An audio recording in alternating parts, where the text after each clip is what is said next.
Hey guys, Salvi here, just reminding you to, of course, like, subscribe, and follow, and all that kind of good stuff that YouTube asks if you enjoy what video I'm going to put out for you today. Thank you.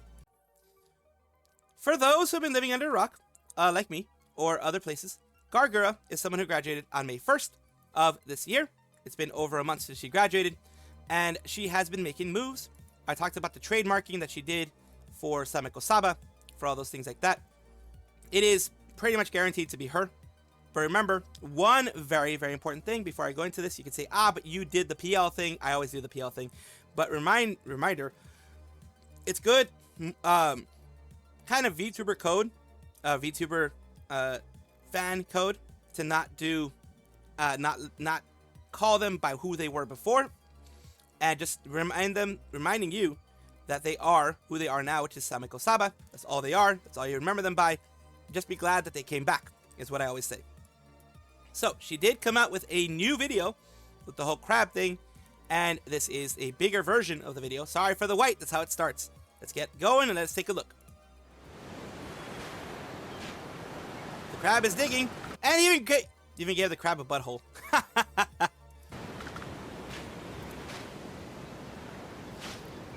Oh, digging up a shell. Nice. Very beach coated. Be happy. They happy. And bringing it to whom? To a blonde-haired girl with a fat tail, with that thick tail, who was also collecting more seashells on the seashore, with a lighthouse in the back and everything. So there you go. That is what we know of her so far. So she will be fish-coated, as of course the Saba thing is showing.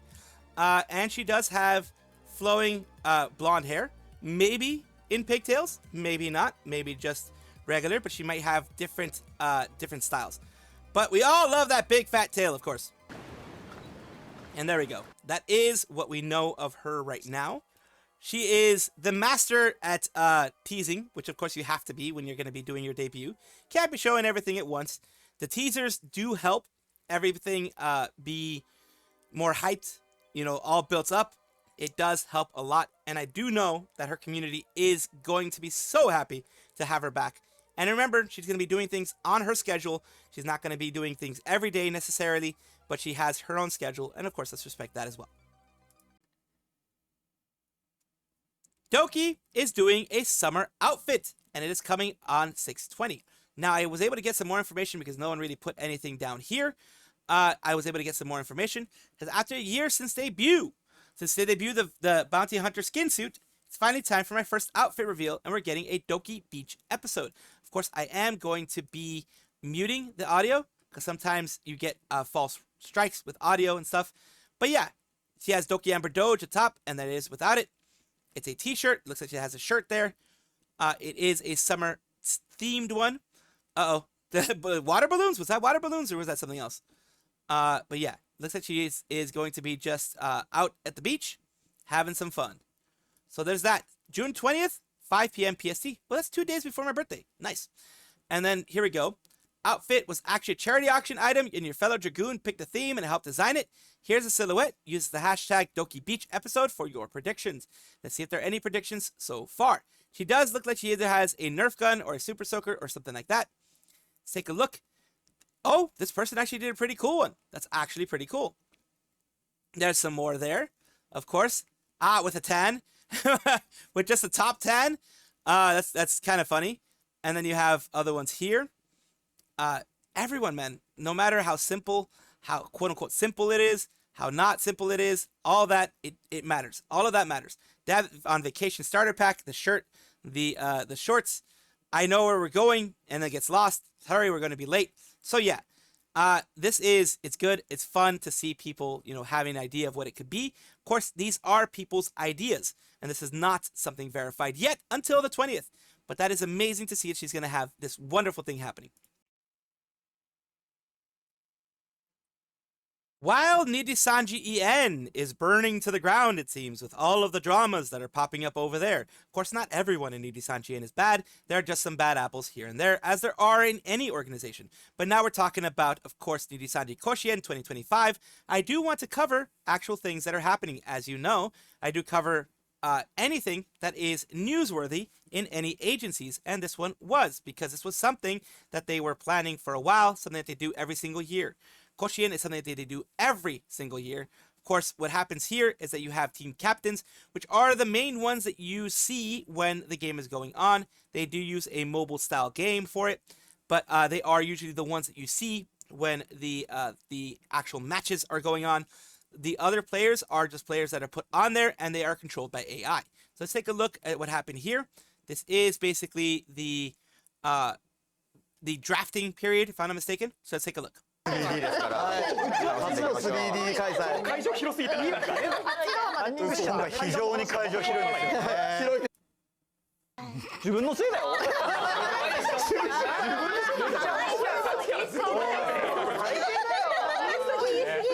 さあそれではレオス監督はいフレンイルスタリオについてお願いしますフレン君任せた歌じゃん So yeah, this is like a draft day, pretty much. 中心メンバーになるであろう These are just, of course, people on the JP side. I didn't want to cover this, like I said. This is something that every single year they do. It is not, as far as I know, I mean, just the recent GTA RP thing that happened here is the only recent drama that this person is involved in, of course. But that controversy was kind of a nothing burger in the sense of, yes, the things did happen. Yes, things were said, but it seems to have all been in an RP type of situation, as in role-playing situation, kind of like an Enrico thing, but for GTA 5. And of course, I'm not going to treat it as like, oh my god, it's horrible, even when it happened, etc. But 99% of people here don't have any bad things going on with them. They're just there having fun, and I do hope that the Nijisanji Koshien goes well in the end. So, apparently Raden went, of course, to Kyoto University. Kyoto University is a very prestigious university in one of the many, like Tokyo U, Kyoto U, etc. They can be pretty prestigious over there, to do a lecture on, I guess, museum stuff and things like that. Because remember, she's really, really into art, really into museum stuff. She even has her own museum game right now on the Switch 2 and all that kind of stuff. So you can see that there. And here we go.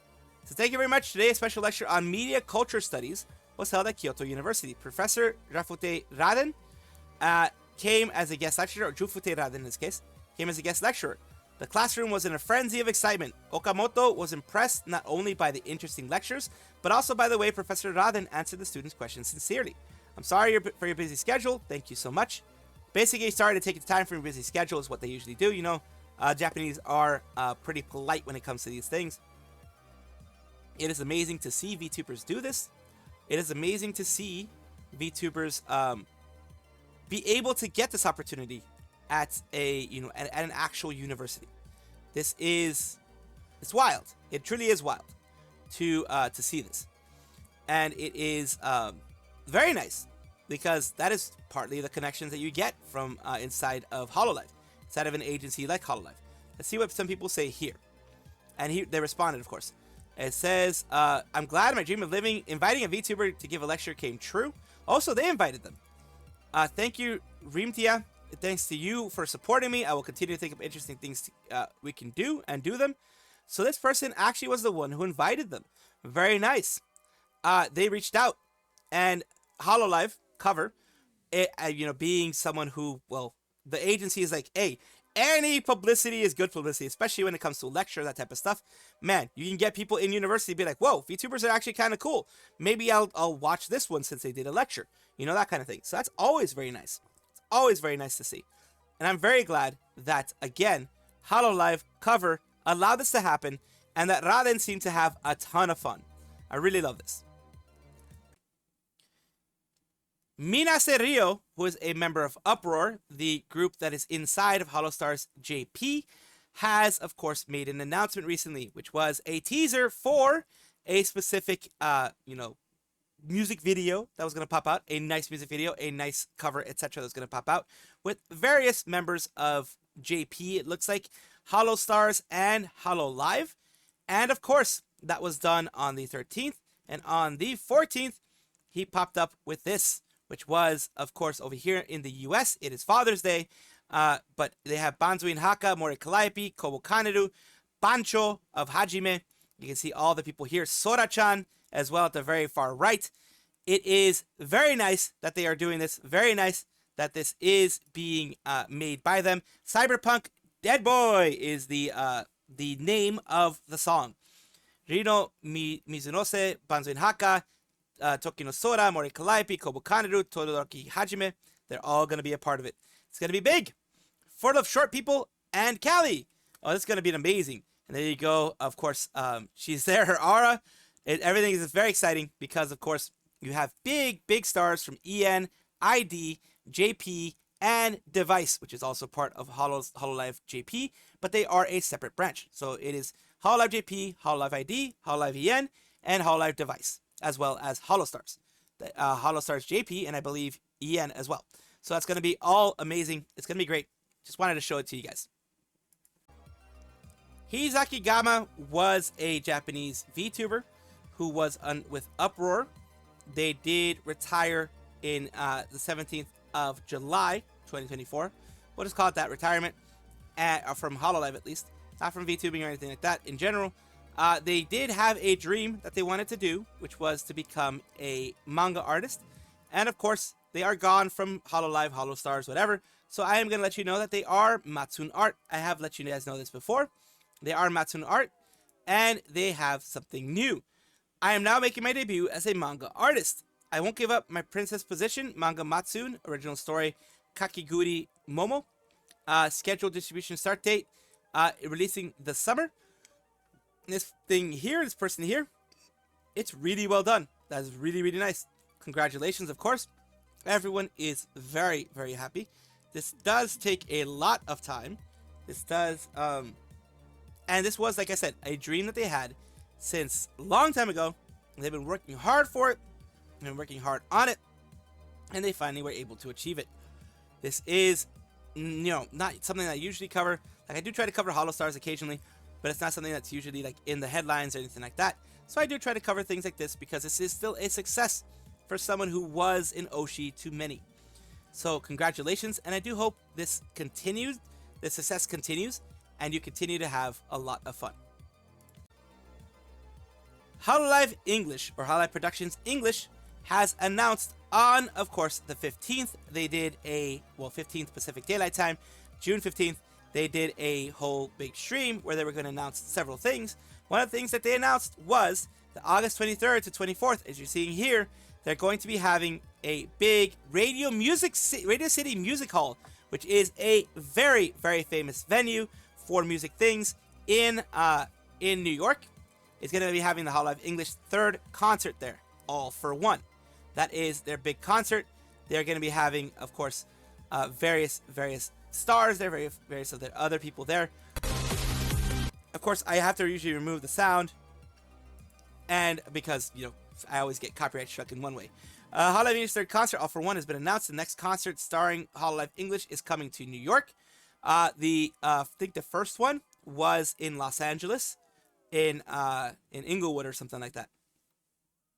So of course, we also have here, third concert, all for one. Ticket information has been announced. The venue, seating map, and ticket information for this event is up. More updates regarding the venue ticket sales period to come at a later date. Stay tuned.